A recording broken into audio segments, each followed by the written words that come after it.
Bon, il y a eu de l'actualité ce week-end, précisément hier, concernant Test Drive Unlimited Solar Crown. Les développeurs ont fait un communiqué sur Steam, communiqué en anglais, que je vais vous traduire aujourd'hui en vidéo, qui parle justement des problèmes rencontrés sur le jeu depuis sa sortie. On a eu l'occasion d'en parler dans plusieurs vidéos. Test Drive Unlimited Solar Crown, depuis sa sortie, rencontre une grande vague de problèmes. Il y a eu les problèmes de connexion au serveur qui empêchaient tout simplement de rejoindre le jeu. Il y a ensuite les problèmes de course qui, des fois, crashent en milieu d'épreuve, des fois refusent simplement de se lancer et malheureusement, des fois, on fait que certains joueurs sont toujours bloqués à l'introduction du jeu parce que pas vraiment possible pour eux de compléter cette fameuse introduction parce que les courses ne se sauvegardent pas. Il y a également différents bugs comme des bugs d'achat quand vous allez acheter une voiture ou une amélioration qui va faire que vous allez payer mais que le jeu va avoir un problème de sauvegarde et que quand vous allez relancer le jeu vous n'aurez pas la voiture ni les améliorations que vous avez achetées alors que l'argent aura bien disparu. Bref, vous l'aurez compris, il y a plein de bugs à la con sur le jeu, ce qui est quand même dommage parce que derrière quand on a une bonne expérience sur le jeu, qu'on n'a pas tous ces bugs là, le jeu est vraiment cool pour plein de raisons, la map, la conduite, les sons de voiture, il y a plein de trucs cool, mais un peu cachés, voilà, tout plein de problèmes. Et justement, les développeurs ont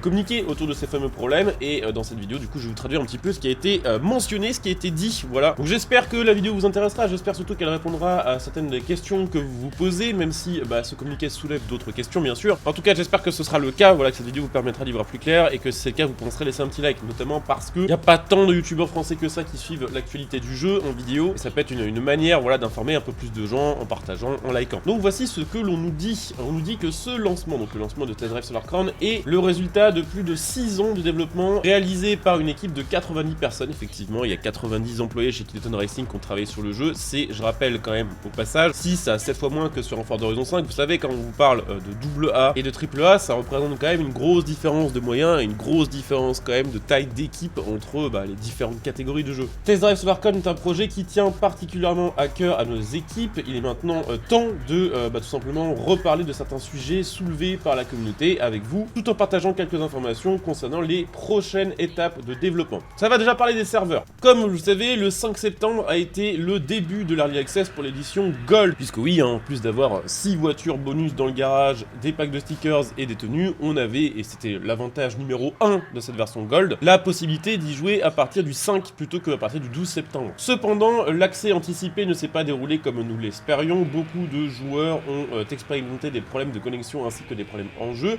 Depuis le premier jour, nous concentrons tous nos efforts sur l'amélioration des services de jeu pour améliorer l'expérience des joueurs et permettre à un maximum de joueurs de profiter de ce Test Drive Solar Crown qui a été attendu pendant longtemps. Comme mentionné dans notre dernier communiqué officiel, puisque oui, il y a déjà eu un communiqué officiel 100% centré sur les problèmes de serveurs, nous continuons tous les jours à travailler sans relâche pour résoudre les problèmes une fois pour toutes. Aujourd'hui, même si la majorité des problèmes ont été résolus, il y a toujours certains problèmes persistants dans certaines régions, donc par exemple en Europe et sur certaines plateformes, par exemple sur PlayStation 5, incluant des problèmes de sauvegarde qui sont en train d'être corrigés. Voici quelques explications sur les problèmes rencontrés. Tous les jours depuis le 5 septembre, des nouveaux caps de joueurs simultanés ont été atteints. Ça a poussé les serveurs de jeu ainsi que la base de données du jeu à faire face tout simplement à des nouveaux problèmes techniques menant des problèmes réseau jamais expérimentés dans le passé. Même si les précédentes phases de test et phases de bêta nous ont aidé à anticiper ces différents problèmes de lancement, certains scénarios techniques n'ont pu être découverts qu'avec justement cette nouvelle quantité de joueurs. Et ça, on ne dira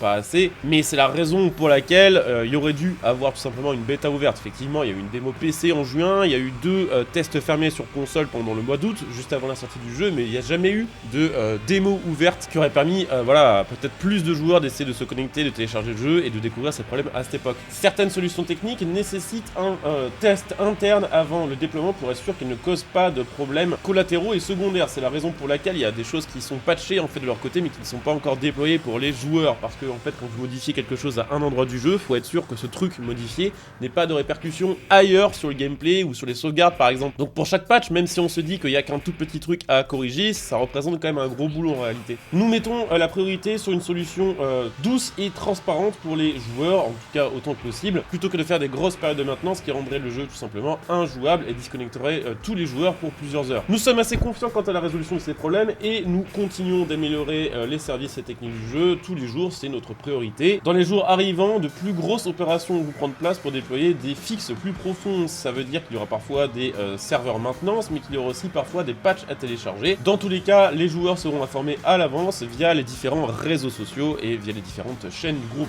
Donc, même s'il n'y a pas de date officiellement annoncée, il y a de fortes chances quand même que le premier gros patch du jeu arrive quelque part avant le 18-19 voilà, septembre 2024, le moment où ce sera tout simplement le début de la saison 1. La première saison du jeu, hein, la première saison compétitive n'a pas commencé avec le déploiement du jeu, mais ça c'était prévu d'avance, hein, c'est pas lié au bug. Ce qui veut dire que pour ajouter les nouveaux contenus, pour ajouter les épreuves, il y aura forcément une mage. Et normalement avec cette mage, il y aura probablement des gros fixes. De toute façon, il faut vraiment que les gros fixes de serveur arrivent avec la première saison. Parce que vu qu'il y a du compétitif, s'il y a des joueurs qui ne peuvent pas prendre part à certaines épreuves compétitives, ça va foutre un sacré bordel quand même sur le jeu. Ça parle ensuite des compensations, puisque effectivement, vu que beaucoup de joueurs qui ont acheté l'édition Gold du jeu n'ont pas pu profiter des Early Access, n'ont pas pu profiter d'un tas de choses en réalité sur le jeu, eh bien, il y aura des compensations. Voici ce qu'on nous dit du coup à propos de ces fameuses compensations. Comme mentionné dans différents posts précédents à propos des serveurs, nous vous confirmons qu'il y aura bien un système de compensation pour les joueurs qui ont expérimenté des problèmes de gameplay liés aux problèmes de connexion, problèmes de serveur.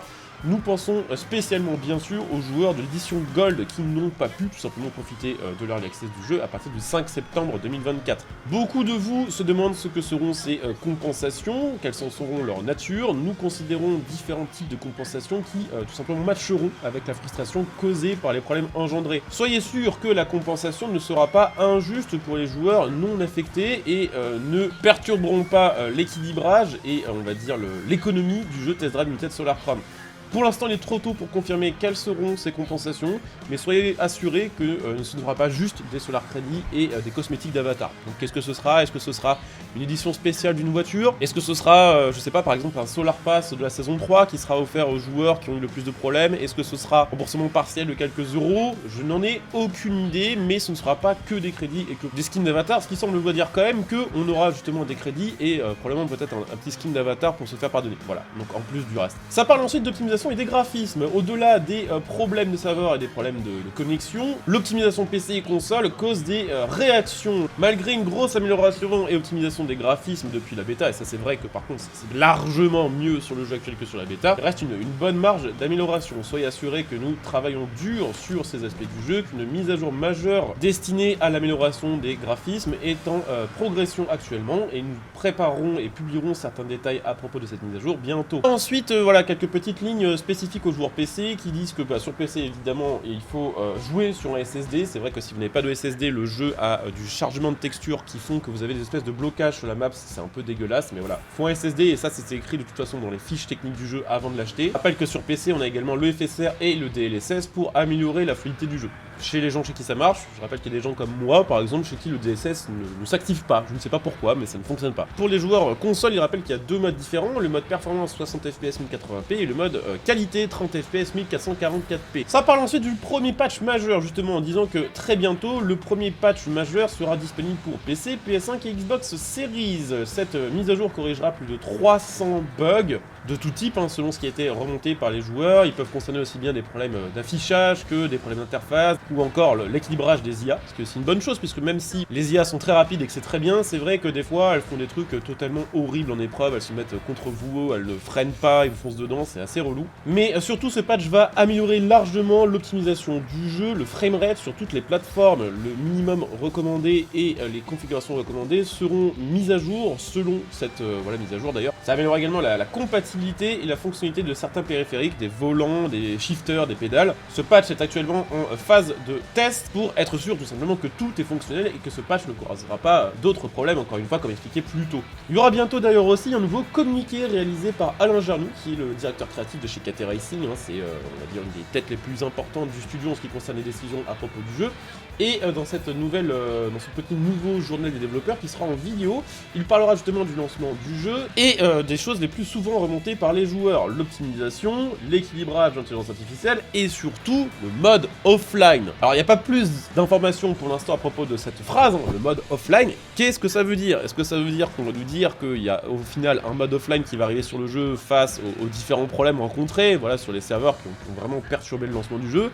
Est-ce que c'est plutôt pour nous expliquer pourquoi vraiment techniquement il n'y aura pas de offline sur le jeu? Pour l'instant on sait pas, mais on saura bientôt, je suppose qu'on saura ça quelque part aux alentours du lancement de la première saison de TED du Solar Crown, donc c'est-à-dire quand même assez bientôt. Donc voilà, c'est sur la bonne voie, même si en soi ce communiqué ne change rien, il permet d'être sûr que les développeurs sont au courant quand même de la plupart des problèmes majeurs, et surtout ce communiqué sert à rassurer parce que, vous l'aurez compris, Il y a un patch d'amélioration des graphismes qui va sortir très bientôt. Les serveurs vont être enfin stables. Il y aura une compensation pour les joueurs qui ont expérimenté ces derniers jours des problèmes de connexion au jeu. Il y a des corrections de bugs, des améliorations de compatibilité des volants, des améliorations du jeu sur PC et sur console. Donc clairement, ça va quand même aller relativement vite, je suppose, pour qu'on voit une différence et pour voilà, corriger la plupart des problèmes des joueurs qui sont remontés et qui font qu'il y a des gens qui sont toujours très froid, on va dire, à l'idée d'acheter le jeu et de le tester. Donc affaire à suivre, on aura de toute façon l'occasion de reparler du jeu très bientôt. Je pense que ce soir, si tout se passe bien, je devrais être capable de streamer dessus quelques heures. Si ça vous tente, n'hésitez pas à venir me follow sur Twitch.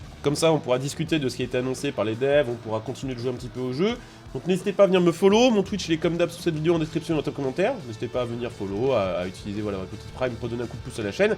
Et puis si jamais vous êtes sur le point d'acheter TDU Solarcron et que vous voulez payer un peu moins cher, n'hésitez pas à le prendre, il y a mon lien Instant Gaming que vous trouverez sur cette vidéo, ça vous permet de le payer jusqu'à 30% moins cher en donnant un coup de pouce à ma chaîne par la même occasion. Donc merci à vous d'avoir suivi cette vidéo, merci d'avance à ceux qui jetteront un petit coup d'œil au lien de soutien de la chaîne.